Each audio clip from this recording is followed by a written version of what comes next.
Section 1. You will hear a conversation about travel. First, you have some time to look at questions 1 to 4.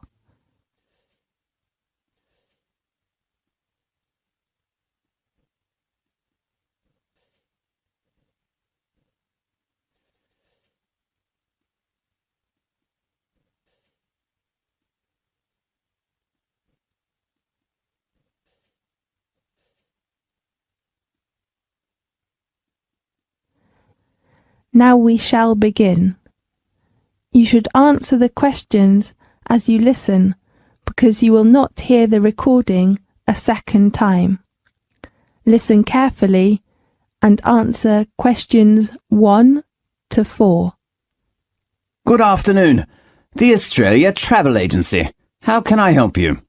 Good afternoon. I'd like to know some information about trips to different resorts. Okay. Can you tell me some of your details first? Of course. What's your occupation? I'm a first-year student. Are you an Australian? No, I'm from New York. So you are American? Yes. What's your full name? My name is Ariel Lee. Tell me your contact number, please.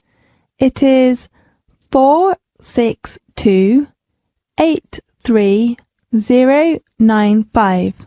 And my address? No, we just need your contact number. Okay. Can you introduce me some attractions? Obviously it varies, but always places of famous main resorts, such as Sydney, Melbourne, or some places like that. Just tour resorts? I mean, does that include other activities? Yes. Besides main resorts, we will arrange for you to enjoy some local refreshments and some special activities. So, how much does it cost? Usually it varies between $20 and $35 per head, depending on the place. And what is the departure date and time? It depends on various tours, but try to keep the departure time fixed. When? 7 o'clock in the morning. And how about the transport? We have a minibus or coach, depending on the number of tourists. May I need a reservation? Yes, you know summer holidays are coming, so I suggest that tourists reserve a seat in advance. Is there a discount for that? I'm sorry, we do not have any discounts during peak season.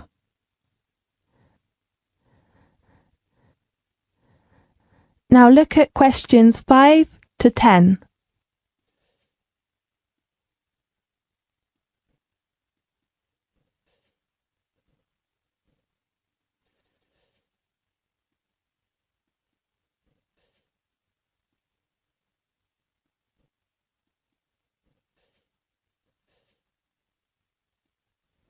Now listen carefully and answer questions 5 to 10.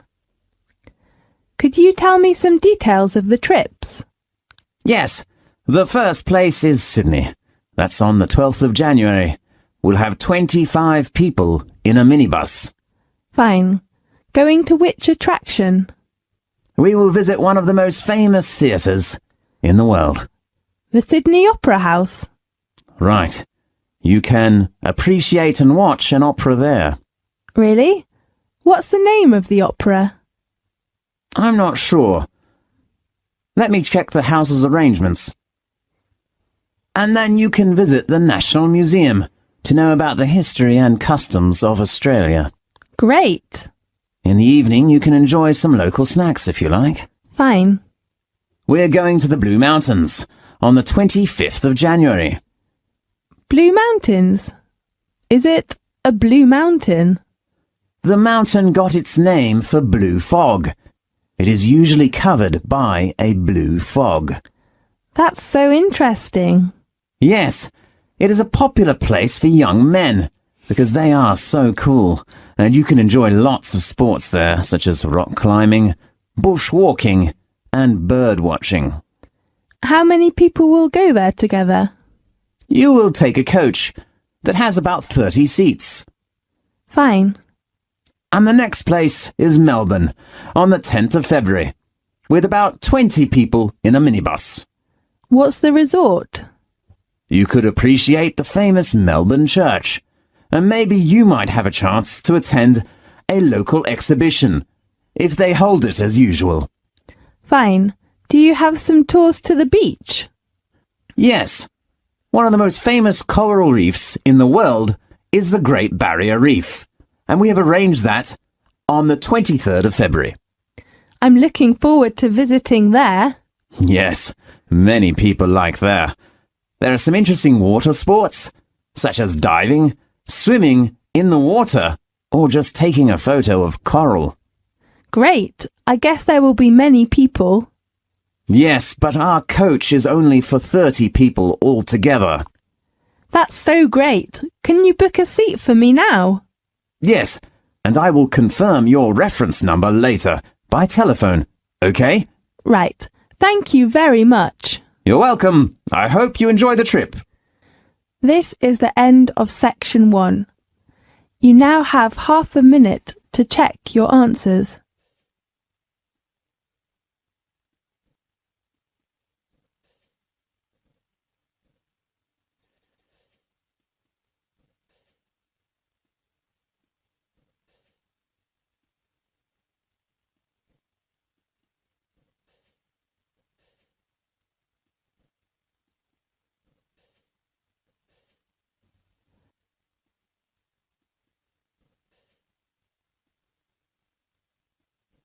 Now turn to section 2.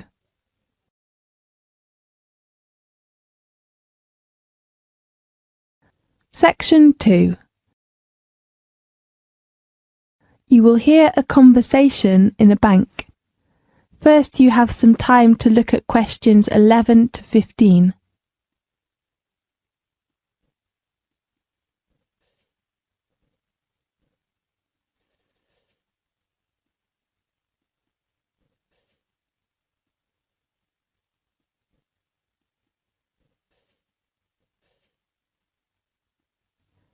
Now listen carefully and answer questions 11 to 15. Good morning. I'd like to open a bank account, please. Good morning. What kind of account do you want to open? I'm not sure. Perhaps you can give me some suggestions. I only want to deposit money in the bank and pay all kinds of bills easily. Fine. I've got the application form here. First of all, can I have your full name, please?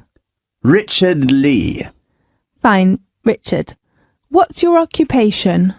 I'm studying a doctor's degree now, although I was a dentist before coming here. Well, so you're a student. What kind of account can you suggest for me? How about a deposit account? What's the difference between that and a current account? There are many differences, such as the interest rate, overdraft and service, and so on. Fine, I will take your recommendation. OK, let's talk about the main 2 account cards of the deposit account. Fine. One card is called the Solo card, and the other one is named MasterCard. Which one is better for me? Let me introduce you to some differences of the 2 cards. OK. The first one is annual interest rate. Which one is higher? Of course, it is the MasterCard. At present, its rate is 5.5%, but the Solo card is only 2.5%. Now look at questions 16 to 20.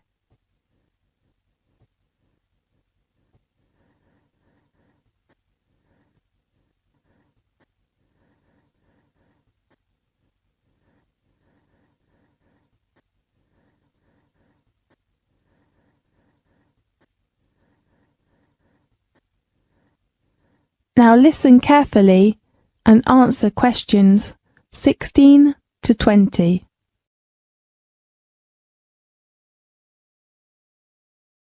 How about the other differences? the service supplied with the two cards. Could you speak specifically? We usually supply internet service and mobile service with all of the cards, of course including the solo card.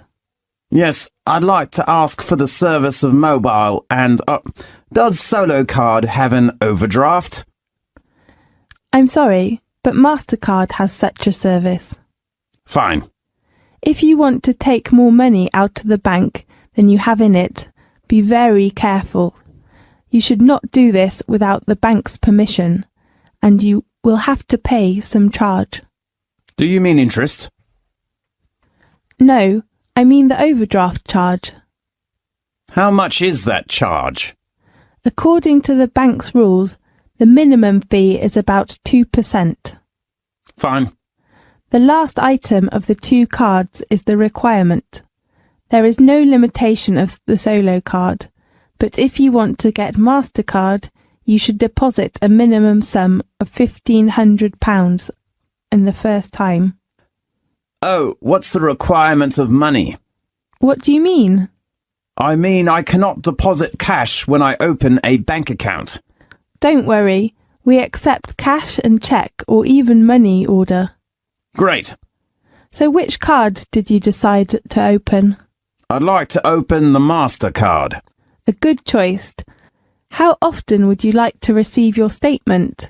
Monthly, please. OK, the last one you should know is the opening time. Banks usually open from 9 a.m. until 4:30 p.m. from Monday to Friday, but most branches open until 3:30 p.m. on Saturdays. OK, I see. Thank you very much. You're welcome. This is the end of section 2. You now have half a minute to check your answers.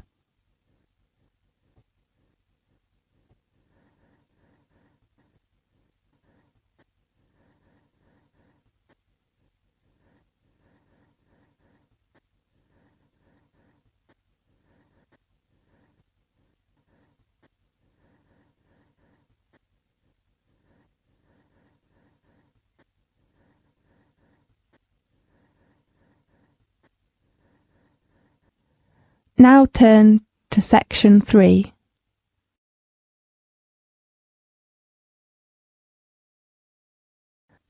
Section 3. You will hear a conversation between a student and her tutor about the assignment. First, you have some time to look at questions 21 to 24.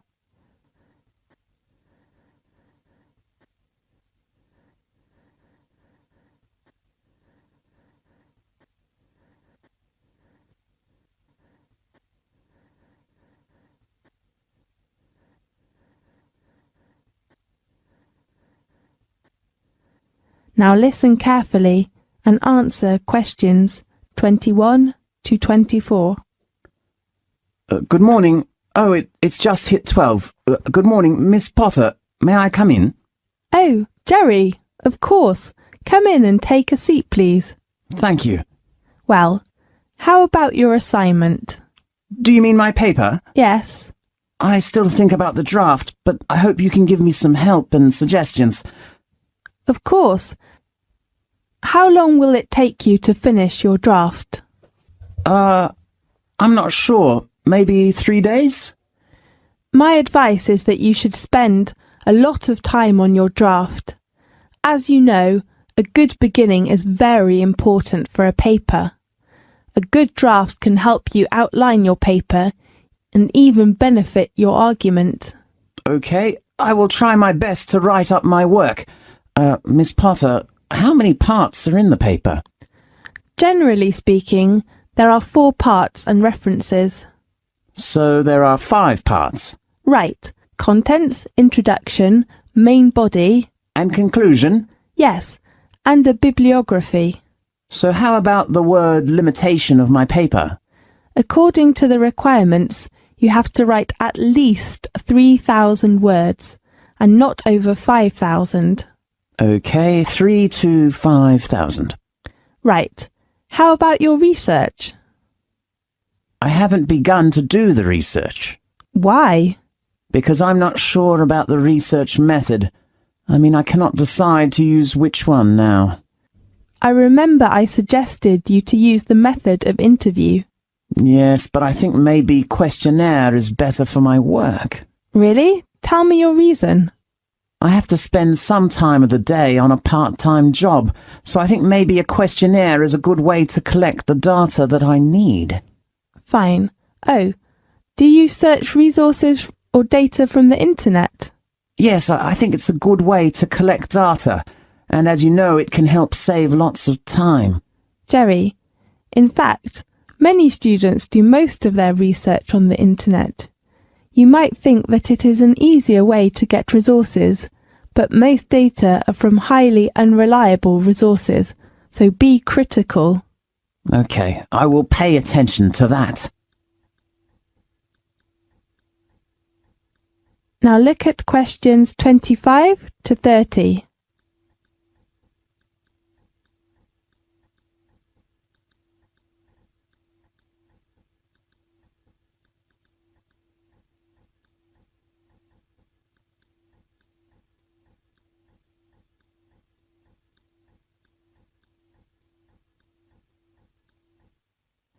Now listen carefully and answer questions 25 to 30.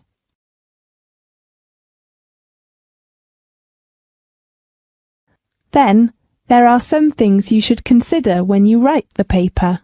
Okay. Be careful with your references and quotations, and do not share other people's work. You should write clearly about reference books, and do not forget to acknowledge the original writers. Otherwise, you will be failed for plagiarism. Okay, I've got it. The other point is... Deadline? No, deadline is the date of handing in your work. You'd better hand it in on time. But if you have a reasonable excuse, you can ask for an extension. Fine. Sorry to interrupt you. That's okay. The other point you should pay attention to is your research data. Okay, I will write them clearly. Oh, Miss Potter, could you recommend to me some good reference books about the topic of my paper? Fine. Let's check the reference book list. The first one is Drake Wister's book. Right, what's the title? Global Economy. Is it the one published by the Cambridge University Press? Right. And I think Victoria Smith's book is a good choice. What's that title? The Strategy of Marketing. And which publisher? London Press. Fine, and how about others? The book called The Economics Tendency is a good one for your paper. Really? And the writer and the publisher? The writer is Hilary Justice, and the publisher is Oxford University Press. Can I borrow it from the library? Of course. Great. And the last one that is helpful to your work is the book of William Hanna. How do you spell the surname? Hanna. Okay, and the title of this book? Business Management, published by Cambridge University Press. Okay. But you cannot borrow the book from the library. Why? Because it belongs to the closed reserve. You have to read it in the library. Okay, thank you very much. You're welcome. This is the end of section 3. You now have half a minute to check your answers.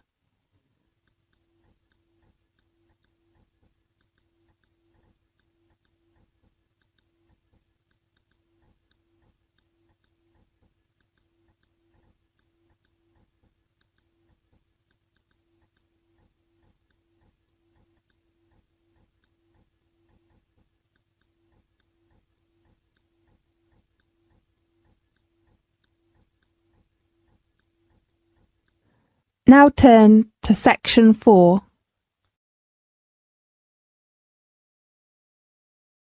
Section 4. You will hear a conversation about a credit card fraud. First, you have some time to look at the questions 31 to 40.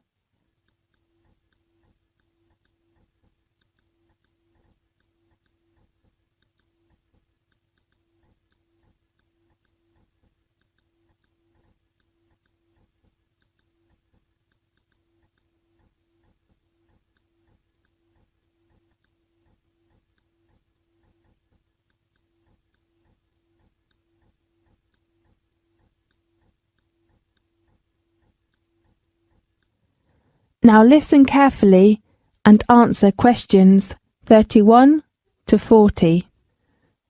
Hello. In today's programme, we have invited Ken Farrow, Head of Financial Crime at Lloyds TSB, to introduce some information about credit card fraud. Welcome, Farrow. Thanks, Catherine. Has a chip and PIN given new chances for thieves to steal the details of our credit cards? Maybe. In the past, there has been typically 50,000 or 60,000 ATMs in the UK where people's PIN could be collected, and now there's hundreds of thousands of points of sales terminals. It's a fraud where criminals capture details and then make a magnetic stripe card copy. How easy is it to do this? One way is to modify a terminal, so that's what's happening often in the past with cash machines. The same can be done for chip and PIN terminals. The other way is to replace it with an entire counterfeit. There have been incidences in America and in Europe with entire fake ATMs being set up. The last way is to set up a concealed camera and have somebody using sleight of hand to swipe your card through another machine so that you don't even need to modify the main machine. If someone decided to set up a little device to modify one of these handheld PIN pads, how easy would that be to do? Usually it wouldn't be technically too hard. You just need about £100 to prepare for some equipment and raw parts. But it would take some engineering time and effort.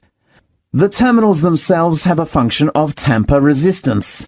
If you try to open the casing, the machines will shut down and make them inoperative. But there's only so much they can do against a persistent attacker, compared with an ATM. Well, once a card is copied and the PIN is obtained, crooks can make a fake card and use the PIN to withdraw money. Do all cash machines accept these cards in the UK?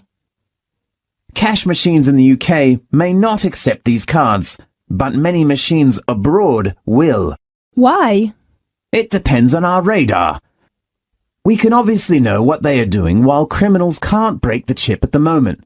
So what they're doing is to use the old method to skim the magnetic strips on the cards.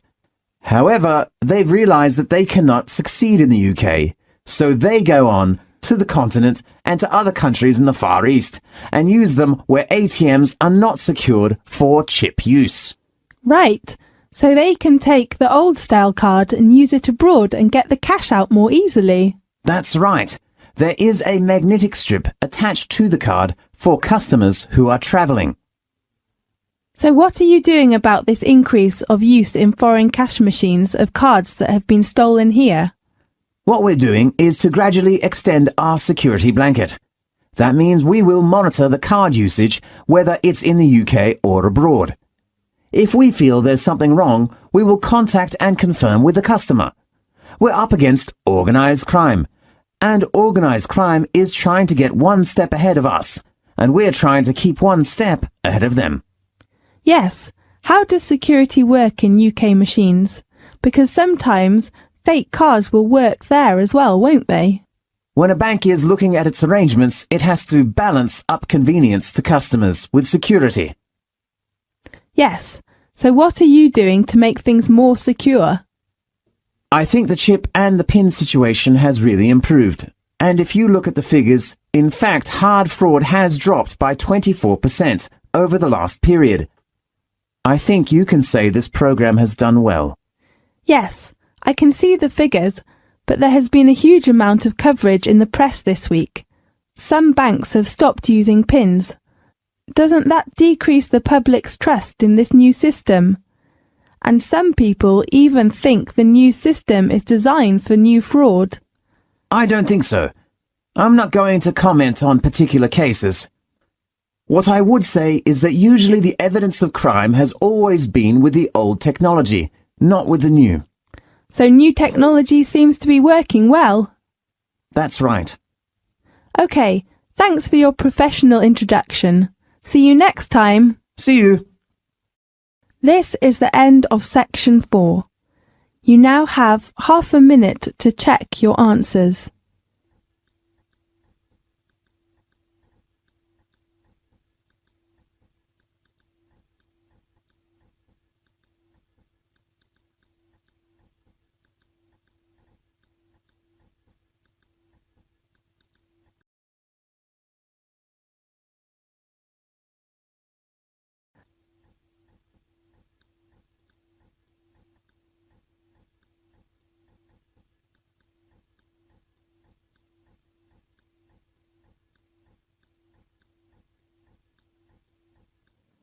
This is the end of the listening test.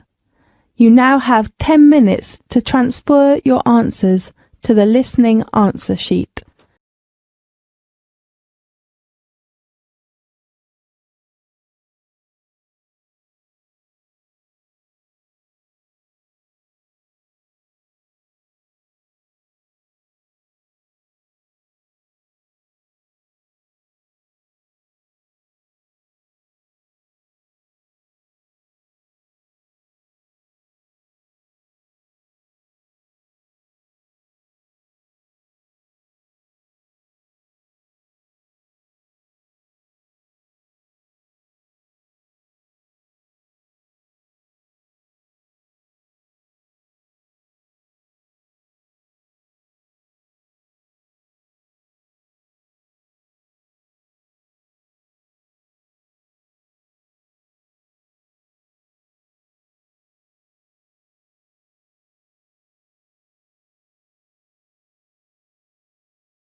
Thanks for watching. Here are other 2 videos. You can watch them as well. And if you haven't yet subscribed my channel, please subscribe it and hit the bell icon for my upcoming videos, and share these all videos among your friends.